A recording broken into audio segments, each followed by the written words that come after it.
Most lies people tell aren't the dramatic kind. They're not covering up affairs or crimes. They're small, pointless, almost automatic. I'm fine. I love it. Sorry, I was in a meeting. And the strange part is, researchers have found that people lie constantly in situations where there's absolutely nothing to gain from it. Not to avoid punishment, not to get ahead, just because.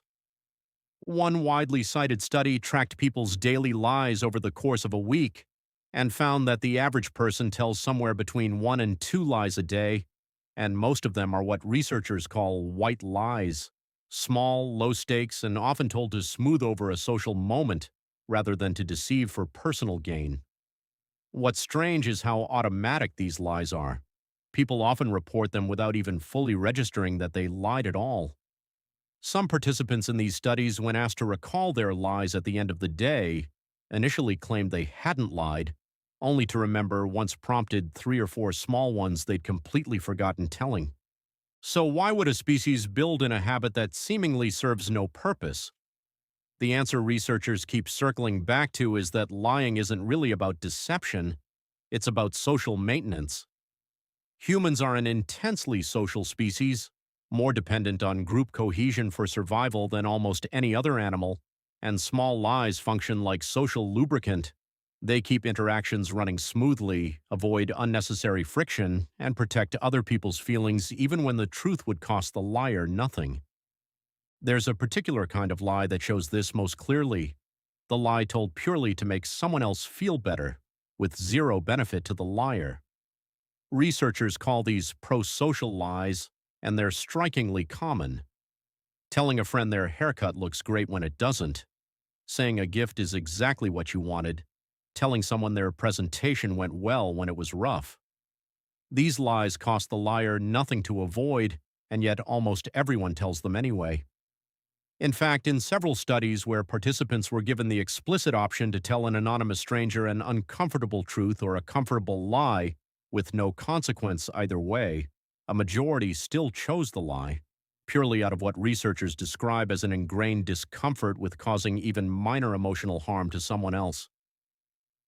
Brain imaging studies have added another layer to this. When people tell small, low-stakes lies, the amygdala, the brain region tied to emotional response, including guilt and discomfort, shows a spike in activity the first time. But here's the unsettling part. With repeated small lies, that spike gets smaller each time. Researchers who ran this experiment, using a task where participants could lie for a small personal gain with no risk of being caught, described it as the brain adapting to lying the same way it adapts to any repeated stimulus, becoming less sensitive to it over time, similar to how a strong smell fades into the background the longer you're exposed to it.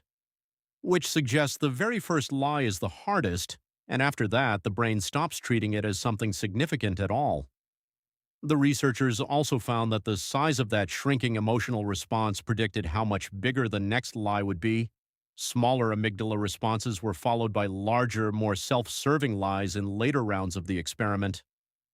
There's also a theory that ties lying directly to how the human brain processes memory and social prediction.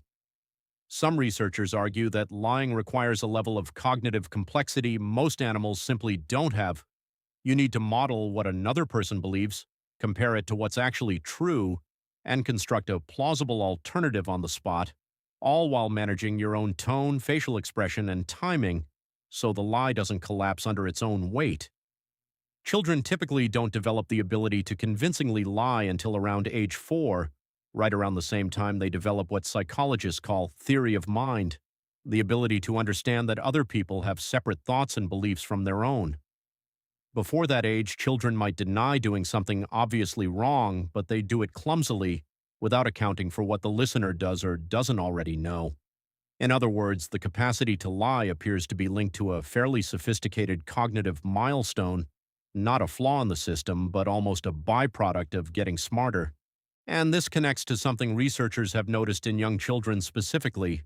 Kids who lie earlier and more skillfully than their peers tend to score higher on certain cognitive development tests, including tasks measuring working memory and impulse control.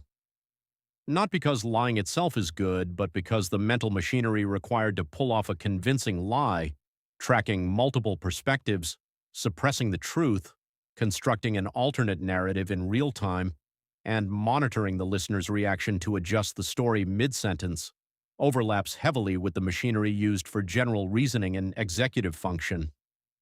Some researchers have half-jokingly referred to early skilled lying in children as an early marker of cognitive sophistication rather than a behavioral red flag, though obviously most parents don't experience it that way in the moment.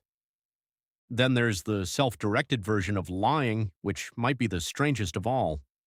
Research on self-deception suggests people frequently lie to themselves, believing their own exaggerations or justifications so completely that they pass lie detector-style tests about their own claims, meaning the physiological markers typically associated with deception, like changes in heart rate or skin conductance, simply don't appear because as far as the body is concerned, no lie is being told. One line of research proposes that self-deception might actually make external lying easier and more convincing. If you believe your own lie first, you don't have to fake the confidence, the body language, or the tone. You just have it because as far as your own brain is concerned, it isn't lying anymore. Some researchers have described this as a kind of internal press release. The brain quietly rewrites the story for itself first, so that by the time it reaches other people, it's being delivered with total sincerity. Some researchers have taken this further, suggesting that a certain amount of self-deception might even be adaptive. People who view themselves slightly more favorably than reality supports, a bit more competent, more in control, more well-liked than they objectively are, tend to show measurably better outcomes in some studies looking at mood, resilience, and even recovery from setbacks compared to people who rate themselves with brutal, unflinching accuracy. This has sometimes been called the positive illusion effect. The theory isn't that delusion is good or that wildly inflated self-images lead anywhere healthy. Extreme versions clearly don't, but that a small, consistent buffer between the truth and self-perception might function as a kind of psychological cushion, softening blows that would otherwise be harder to absorb. There's an interesting wrinkle here, too.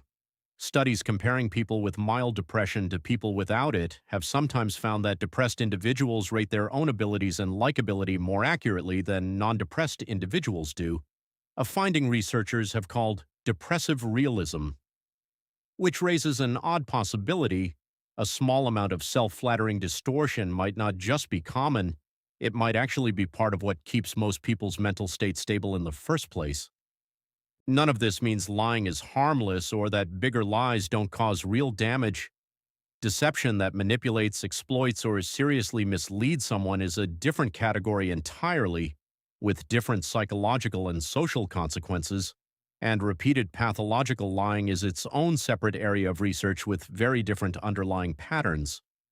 But the tiny reflexive lies, the ones that slip out before you've even decided to say them, seem to be doing something much less sinister than deception.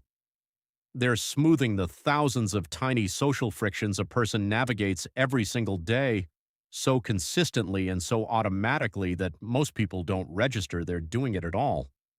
So the next time a small lie slips out, the "I'm fine," the "I love it," the "no worries at all," it's worth remembering that you probably weren't protecting yourself.